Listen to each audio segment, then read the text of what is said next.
Hello everyone, मैं मिथुन सिंह स्वागत करता हूं आप सभी का। आशा करता हूं आप सभी बहुत अच्छे होंगे। बात करेंगे जीवा जी एमएड सेमेस्टर 1 के प्रीवियस ईयर क्वेश्चन पेपर की। जी हाँ, सेमेस्टर 1 का जो है पेपर नंबर 4 है ये, एजुकेशनल एडमिनिस्ट्रेशन पार्ट 1।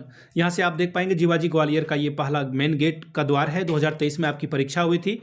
पिछले 5 साल के जितने भी क्वेश्चन पेपर हैं जीवाजी यूनिवर्सिटी के, सारे क्वेश्चन पेपर की PDF आपको 99 रुपये में प्रोवाइड कर दी जाएगी। दूसरी बात, अगर आपको सजेशन चाहिए तो वो 299 में मिल जाएगा, जिसमें PYQ आपको फ्री ऑफ कॉस्ट अवेलेबल करा दिया जाएगा। अब आपके मन में आ रहा होगा कि सजेशन क्या होता है। सजेशन यानी कि वेरी वेरी इंपॉर्टेंट क्वेश्चन, ऐसे सवाल जो एग्जामिनेशन में बार बार पूछे जाते हैं, आंसर के साथ आपको प्रोवाइड कर दिया जाएगा। हिंदी में चाहिए तो हिंदी में मिलेगा आंसर, इंग्लिश में चाहिए तो इंग्लिश में आपको ये प्रोवाइड कर दिया जाएगा। अब सजेशन हम लोग तैयार कैसे करते हैं वो आप समझ लें। देखिए, सबसे पहली बात, पिछले 10 साल के PYQ को हम लोग ध्यान में रखते हैं। दूसरी बात, आपका सिलेबस क्या कहता है, उन टॉपिक्स को हम लोग ध्यान में रखते हैं। तीसरी बात, जो आपका लेटेस्ट एग्जाम पैटर्न है, अब भी क्या पूछा जा रहा है हाल के सालों में, उस पर हम लोगों का फोकस होता है। और आखिर में खुद का मेरा एक्सपीरियंस, मैंने B.Ed M.Ed कर रखा है, नेट एजुकेशन की मैं तैयारी कर रहा हूँ, तो उस हिसाब से चीज़ें चलती है। अब अलग अलग यूनिवर्सिटी में, चाहे वो भोपाल हो, जीवाजी यूनिवर्सिटी हो, रांची हो, पटना हो, इन जगहों पे मैंने सजेशन दिया है B.Ed M.Ed का, काफ़ी अच्छी सफलता मुझे मिली है। यहाँ से मेरा email ID आप देख लें, yourmithunsingh@gmail.com पे आप मुझे मेल कर सकते हैं। इंस्टा पे अगर आप हो, डू फॉलो मी @imithunsingh। बाकी आप मुझे व्हाट्सअप कर सकते हैं 7979054474 पे। तो चलिए देखते हैं एजुकेशनल एडमिनिस्ट्रेशन का पेपर किस तरह से पूछा गया था 104 का। ये रहा आपका पेपर। यहाँ से आप देख पाएंगे एमएड सेमेस्टर 1 का ये पेपर, दिसंबर 2023, पेपर नंबर 104। समय मिला था आपको 3 घंटे का। एजुकेशनल एडमिनिस्ट्रेशन पार्ट 1 का ये पेपर है, 80 नंबर का पेपर। हर एक क्वेश्चंस की वैल्यू बराबर बराबर है और 5 सवाल आपको करने हैं। तो आपको इतना तो समझ में आ गया होगा कि 16 पंचे, यानी कि हर एक जो क्वेश्चन है वो 16 अंकों का है। ठीक है, पहला सवाल देखिए क्या है।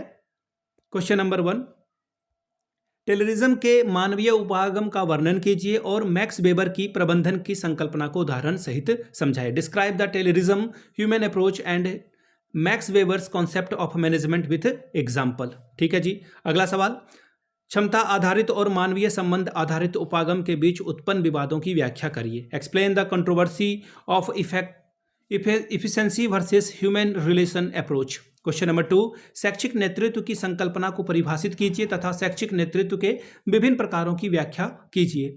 Define the concept of educational leadership and explain the styles of educational leadership. अगला सवाल देखिए क्या है। समूह गतिशीलता और मानव संबंधों की प्रबंधन संकल्पना का वर्णन कीजिए। Describe the concept of group dynamics and human relation in management. अगला सवाल है क्वेश्चन नंबर 3, शैक्षिक योजना के क्षेत्र की व्याख्या कीजिए और शैक्षिक योजना के उपागमों का वर्णन कीजिए। क्वेश्चन इंग्लिश में पढ़ देता हूं। Explain the scope of educational planning and describe the approach of educational planning. Question number next देखिए। क्वेश्चन नंबर नेक्स्ट आपके सामने ये रहा। शैक्षिक योजना को तैयार करने के चरणों का वर्णन कीजिए तथा पंचवर्षीय योजना को लागू करने में कौन कौन से मुद्दे और चुनौतियां हैं उसकी व्याख्या कीजिए। Describe the steps of preparation of educational planning. What are the issues and challenges of implementing the 5-year plan, explain it.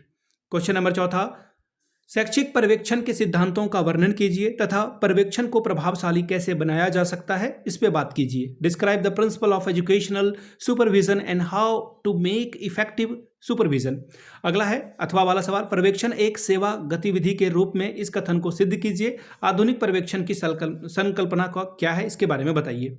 English में पढ़ देता हूं। Supervision as a service activity justify the sentence what is the concept of modern supervision. 5वां सवाल, शिक्षक की व्यावसायिक वृद्धि के लिए कार्यक्रम क्यों आवश्यक है। निष्पादन आकलन की संकल्पना को परिभाषित कीजिए, यानी कि why the programme for professional growth of a teacher is required and define the concept of a programme appraisal. अगला है व्यावसायिक नैतिकता के मानकों का वर्णन कीजिए तथा शिक्षक के व्यावसायिक वृद्धि के लिए कार्यक्रम को प्रभावी बनाने के लिए सुझाव दीजिए। Describe the code of professional ethic and give suggestion to improve the teacher's growth effective programme.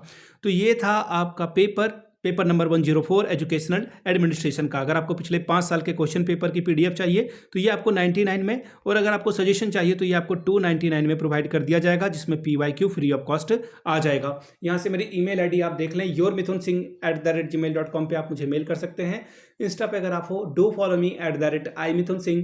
बाकी आप मुझे व्हाट्सअप कर सकते हैं 7979054474 पे। वीडियो को आपने यहाँ तक देखा, प्यार दिया, इसके लिए आप सभी का बहुत बहुत शुक्रिया। Have a good day.